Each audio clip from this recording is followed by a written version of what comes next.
Assalamualaikum warahmatullahi wabarakatuh. Selamat pagi, Bu Ratnas. Kami dari kelompok 5 Hermes akan mempresentasikan hasil rancangan dari program atau proyek kami yang mengimplementasikan SDG 3 yaitu Good Health Wellbeing melalui program yang kami buat yaitu analisis batas konsumsi berdasarkan takaran saji pada makanan dan minuman kemasan. Di sini kelompok 5 beranggotakan ada Christian, Haikal yaitu saya sendiri, Fadilan Mokhtar, serta Torik Muhammad Fatih. Pembahasan yang akan kami bawakan di sini mencakup ada latar belakang, analisis masalah, solusi permasalahan, procedure code, flow chart, output program, serta referensi yang kami pakai.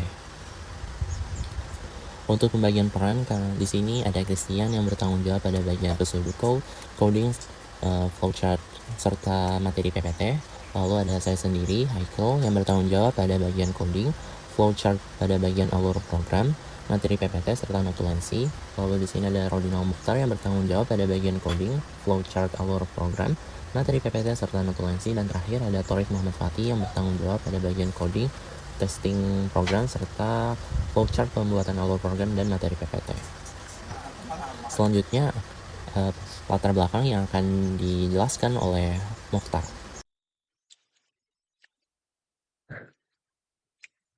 Nah, baik untuk latar belakangnya sendiri, konsumsi makanan cepat saji dan minuman kemasan saat ini itu semakin meningkat di berbagai kalangan masyarakat, terutama remaja dan dewasa. Namun, masih banyak konsumen yang kurang memperhatikan informasi nilai gizi pada balik kemasan produk. Nah, informasi kandungan seperti gula, natrium, lemak jenuh, dan kalori umumnya ditampilkan berdasarkan per servingnya atau tekanan saji, bukan berdasarkan keseluruhan isi kemasan tersebut. Nah, akibatnya banyak orang mengkonsumsi produk melebihi takaran saji tanpa menyadari jumlah nutrisi yang sebenarnya masuk ke dalam tubuh mereka. Nah, selain itu, satu kemasan produknya saja seringkali terdiri dari beberapa serving. Tetapi konsumen cenderung menghabiskan seluruh isi kemasan dalam sekali konsumsi saja.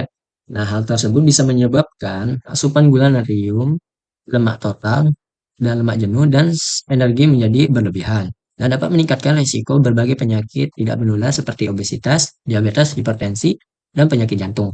Nah, kurangnya pemahaman masyarakat dalam membaca informasi nilai gizi ini dapat dan menghitung total konsumsi berdasarkan jumlah yang dikonsumsi menjadi salah satu permasalahan yang masih sering terjadi dalam pola konsumsi sehari-hari.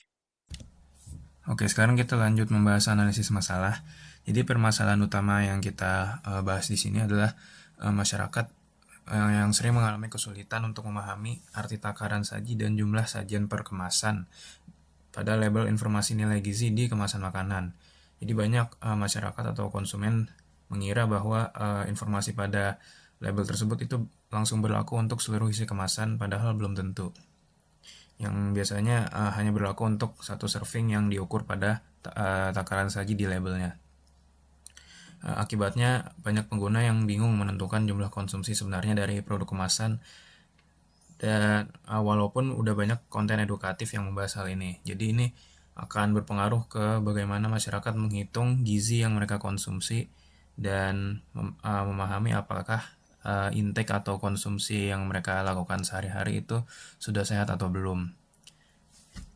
Sehingga kami menawarkan solusi masalah yang akan dijawab melalui program yang kami buat di sini, yang selanjutnya akan dibahas oleh Christian melalui slide solusi masalah. Penjelasan ini saya akan bahas tentang solusi permasalahan. Nah, dari latar belakang dan analisis masalah tadi, jadi kita membuat program analisis batas konsumsi berdasarkan takaran saji pada makanan dan minuman kemasan yang kita implementasikan dari SDG 3. Nah, jadi SDG 3 ini berisi tentang good health and well-being yang berfokus pada peningkatan kesehatan dan pencegahan penyakit tidak menular seperti obesitas, diabetes, hipertensi, dan penyakit jantung melalui pola hidup serta pola konsumsi yang lebih sehat.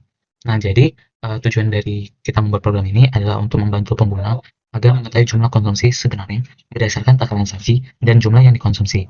Jadi, program akan menghitung total nutrisi dan energi secara otomatis yang kemudian ditampilkan dalam bentuk hasil analisis dengan kategori aman, waspada, atau bahaya agar informasi konsumsi lebih mudah dipahami pengguna. Nah, di sini adalah main program yang telah kita buat. Jadi, untuk program yang saya buat sendiri, yang pertama ada di bagian Enon, struktur data Enon. Nah, jadi di bagian ini adalah tipe data kategori. Jadi, yang pertama di sini ada product type atau kategori produk. Di sini ada food, kemudian beverage atau minuman, dan juga exit. Di mana food di sini kita inisialisasikan menjadi indeks 1. Kemudian di sini ada kategori sama seperti kategori produk kategori, ada child, kemudian teen, kemudian adult. Nah, selanjutnya ada health status yang nantinya akan ditampilkan program apabila sajian yang kita konsumsi itu bersifat safe atau warning atau danger. Nah, selanjutnya ada subdata bagian strat, di mana di sini saya mengelompokkan beberapa variabel yang nantinya saling berkaitan dan mudah dipanggil. Di sini pada kelompok strat ada max sugar, max sodium, max fat, kalori, dan label, di mana ini tuh akan menampilkan batas harian nutrisi harian. Nah, kemudian di sini ada array yang bersifat const atau konstan, di mana kita tidak dapat mengubah angka-angka yang di array ini saat program dijalankan. Jadi program akan menampilkan angka sesuai yang sudah kita susun di sini. Nah, jadi di sini ada dummy index, di mana kan array itu indeksnya dimulai dari 0. Nah, agar kita bisa nyesuaiin input dari user dengan menampilkan kategori umur ini, jadi kita menggunakan dummy index 0 agar saat user input angka 1, yang terbaca adalah yang bagian ini, jadi bukan yang bagian print ini. Nah, di sini kenapa saya bilang bagian ini tuh nanti akan saling berkaitan, itu nanti kategori strat tadi akan ditampilkan di bagian display limit ini. Jadi program akan menampilkan batas harian kategori sesuai dengan kategori umur yang udah user pilih. Nah, jadi sebenarnya alur awalnya user akan diminta oleh program untuk input jenis produknya, di mana ada makanan, minuman, dan juga exit. Nah, kemudian selanjutnya program meminta kita untuk menginput kategori umur kita ini, apakah kita anak-anak atau remaja atau dewasa. Nah, ketika user menginput dua informasi ini tadi, kemudian diproses dan hasil dari kategori umur yang kita input tadi akan ditampilkan ke display limit ini. Jadi program akan menampilkan batasan kategori sesuai labelnya, yaitu anak-anak, remaja, atau dewasa, kemudian gula, natrium, lemak jenuh, kebutuhan energi sesuai dengan angka-angka yang di sini. Nah, mungkin itu saja penjelasan dari program yang saya buat. Selanjutnya akan dilanjutkan oleh teman saya. Selanjutnya saya akan menjelaskan bagian proses serving, yang mana nanti si user akan diminta memilih tipenya, yaitu food atau beverage. Jika si user memilih food, maka program akan meminta jumlah takaran sajian makanan dalam programnya. Nah, setelah itu program akan melakukan perulangan selama bernilai benar. Dalam loop atau perulangannya, program menanyakan apakah terdapat jumlah piecesnya. Jika ya, maka si user akan mengetikkan 1, lalu jika tidak, si user akan mengetikkan 2. Di sini program juga memvalidasi jawaban si user. Jadi ketika si user menjawab selain 1 atau 2, si program akan terus berjalan sampai si user memasukkan 1 atau 2. Di bagian if 1 atau 2, ketika si program memilih 1 atau 2, maka di sini ada break, yang mana nanti perulangan tersebut akan keluar. Lanjut ke bagian if else-nya. Di sini if si user mengetikkan 1, yaitu ya, maka si program menanyakan ada berapa nih jumlah pieces per sajinya. Nah, setelah itu juga si program juga meminta ada berapa sih jumlah pieces yang kamu konsumsi. Nah, setelah itu si program akan menghitung serving konsumnya, yaitu pieces konsumnya dibagi sama pieces per servingnya. Nah, kalau misalnya nggak ada pieces, yaitu else, si program akan nanya nih berapa bagian yang kamu konsumsi dari satu kemasannya. Misalnya ada seluruh kemasan 1, atau setengah kemasan yaitu 0,5, atau seperempatnya 0,25. Nah, setelah si user menjawab itu, si program akan menghitung si serving konsumnya, yaitu dengan serving per pack dibagi portion size-nya.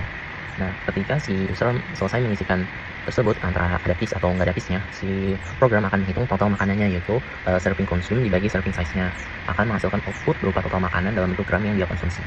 Nah, jika si user atau si pengguna itu memilih beverage, maka si program akan menanyakan nih berapa sih takaran saji dari minuman yang bakal dikonsumsi. Lalu si program juga menanyakan berapa sih jumlah minuman yang kamu konsumsi, kayak setengahnya atau berapa milinya lah. Lalu si program akan menghitung serving konsumnya, yaitu beverage per konsumnya dibagi serving size-nya. Setelah itu program menghitung total konsumnya, yaitu total beverage konsum yang tadi gitu. Di sini bisa untuk menghitung calculation nutrition atau nutrisi yang dimakan oleh pengguna. Nah, nanti program ini itu digunakan untuk menghitung kandungan nutrisi dari suatu produk berdasarkan jumlah sajian yang dikonsumsi oleh orang tersebut.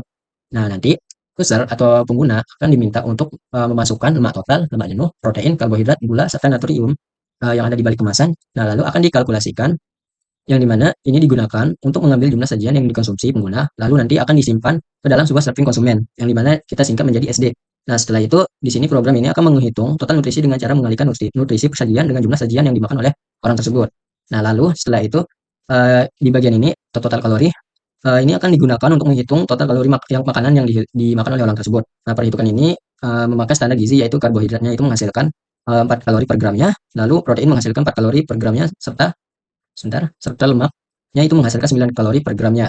Nah, setelah menghitung kalori, program akan mengambil batasan kebutuhan gizi berdasarkan kategori umur pengguna melalui data yang diambil pada AG limits. Nah, AG limitsnya itu ada di bagian sini. Sebentar, ada di bagian sini. Jadi ini adalah data yang sudah pasti yang dimana untuk kategori anak-anak, remaja, dan dewasa. Nah, jadi setelah itu nanti isinya biasanya berupa seperti kebutuhan kalori harian, batas gula, batas natrium, dan batas lemak jenuh sesuai umur pengguna tersebut. Nah, jadi secara keseluruhannya fungsi ini digunakan untuk menerima input kandungan nutrisi makanan, lalu menghitung total nutrisinya berdasarkan jumlah sajian yang dimakan. Nah, nanti dia akan membandingkannya dengan standar AKG agar pengguna dapat mengetahui apakah makanan tersebut masih dalam batas konsumsi yang aman, waspada, ataupun berbahaya. Nah, mungkin untuk bagian calculation nutrition mungkin itu saja penjelasan dari saya. Mungkin bisa dilanjutkan kepada teman saya, itu Torik, dipersilakan. Oke, perkenalkan saya Torik Muhammad Fatih dengan NPM 250549410. Ini saya akan membahas dua fungsi terakhir dalam kode kami. Oke, jadi yang pertama adalah determine status and advice yang menerima parameter berupa alamat produk analisis, struct produk analisis, terus alamat analisis teks dan advice teks. Di sini advice untuk saran, analisis untuk analisis produk yang dikonsumsi, dan ini untuk keseluruhan produk yang menggunakan struct. Oke, di sini ada if untuk mengecek apakah makanan yang dikonsumsi melebihi servingnya. Terus di sini yang kedua adalah untuk mengecek apakah konsumsi kita aman, danger, atau warning berdasarkan persentase konsumsi makanan kita sesuai dengan persentase AKG di tiap umur. Lalu yang ketiga di sini adalah final untuk memberikan advice, dan ya di sini untuk advice-nya. Jadi sesuai dengan kategori, kalau makanan akan disebut makanan, kalau minuman disebut minuman, dan kalau aman akan disebut aman, warning disebut mendekati batas, dan danger akan disebut sudah melebihi batas. Dan oke, ini fungsi terakhir yaitu display output. Di sini parameter yang diminta sama seperti sebelumnya. Di sini fungsi di sini tuh untuk mengeprint total hasil analisisnya, ya sesuai, ya merangkum hasil analisis yang sudah dihitung oleh program, yang mana akan kebanyakan mengeprint dari variable dalam struct prod di sini. Meskipun di sini juga ada variable age limits, saya sesuai dengan kategori umur. Dan di sini juga mengeprint hasil yang paling terakhir ini untuk mengeprint hasil analisis status dan sarannya. Oke, sekian penjelasan dari saya. Wassalamualaikum warahmatullahi wabarakatuh.